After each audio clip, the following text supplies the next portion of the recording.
All right, so I want to do a quick little check-in on the chaotic enigma that is the state of Florida. And listen, nothing personal if you happen to be one of my viewers who lives in the state of Florida, but honestly, I feel bad for you guys right now. And I feel bad for you for a number of reasons, given the nature of Florida as a state. But on top of that, this motherfucker happens to be your governor right now. So Florida Governor Ron DeSantis to school officials: enforce mask mandates, get your salaries withheld. Okay, so as we are seeing, and I'm about to get into some of the data here, as we are seeing one of the biggest surges in COVID, especially with the Delta variant, that we have seen throughout the entirety of the pandemic, Ron DeSantis, the governor of Florida, is trying to punish school officials who are trying to take the most basic, rudimentary steps that we have learned from the beginning of this pandemic are necessary in order to stop the spread. And this is particularly important because we're talking about schools. So we're talking about not only teachers who have potentially been vaccinated already and have some degree of an immunity from the new Delta variant, but we're also talking about children who largely still remain unvaccinated. So we're talking about potentially the most vulnerable people left within our country that are still unvaccinated in our children. And so it's also not just about the death rates, because as we know, throughout the entirety of the pandemic, children have been less likely to die than elderly patients, but that's not the only complicating factor. We still don't know what the long-term effects are going to be in the development of children, in their brain developments, potentially long-term effects on their hearts. We don't know how a lot of this is going to play out. And so it's extremely important that if we're not going to lock down schools, which I think there's an argument that you could be made that we shouldn't even be fully reopening for school in the fall. And listen, there are arguments to be made on both sides of that. There are consequences, obviously, to keeping kids at home, and a lot of those consequences happen to fall on the most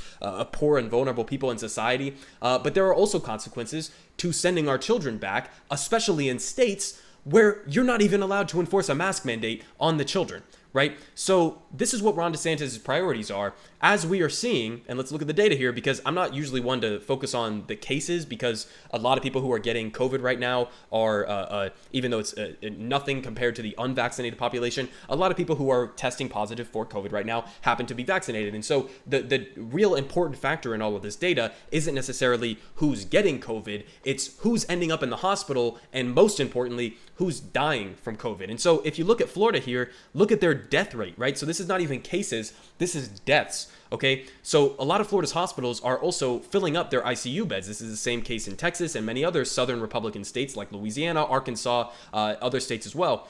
But their ICU beds are filling up, right? Even in my home state here in Georgia, there were multiple of my local hospitals. There was Grady, there was Emory, there was Piedmont Hospital, that were all filling up to the point where they were having to turn away ER patients. Let's say you had a heart attack. Let's say you got into a car accident.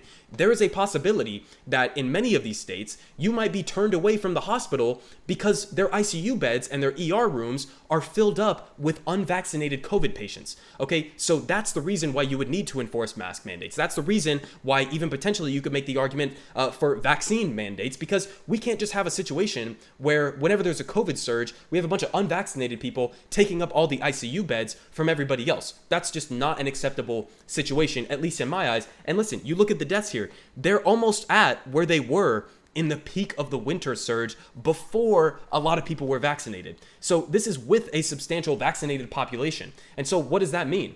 Well, first of all, it means Florida is surpassed already New York's 2020 peak with new hospitalization record. So remember at the peak of COVID, when New York was the hardest hit state and they were digging those mass graves, prisoners were back digging those mass graves on some of these islands in order to bury people who they couldn't fit, when they were having to bring in those freezer trucks to store dead bodies in. Florida has now passed that peak. Okay, so this is the state of COVID in Florida.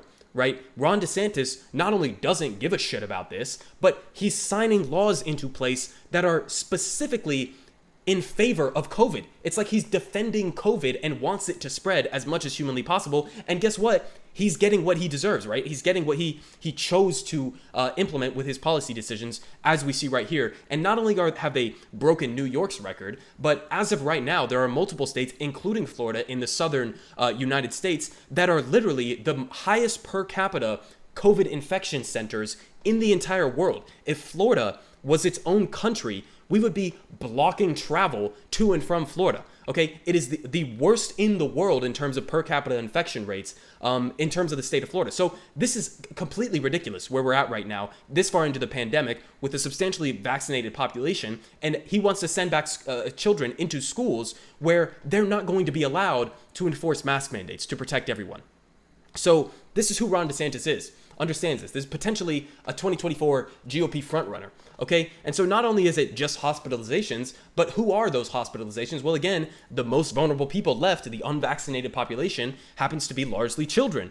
And so Florida's children's hospitals are seeing pediatric COVID cases soar amid the Delta variant surge. Okay, I've seen countless stories recently of doctors who are having to admit young children into the ICU, who are having to intubate young children. Okay, again, it's not just about the death rates, which are going to be horrific inevitably when we return to school in the fall, but it's also about the long-term effects that we don't know are going to be taking place with our youngest, most vulnerable people in the entire country, who are the future of the country, right? So these are the risks that Ron DeSantis is choosing to make. So again, understand this is exactly who Ron DeSantis is. He loves COVID. He supports COVID and wants it to thrive and flourish and spread throughout his state as much as humanly possible. And he's willing to even punish people who try to push back against that. So this is exactly who Ron DeSantis is. Again, a potential GOP frontrunner, if not sidekick to Donald Trump in 2024.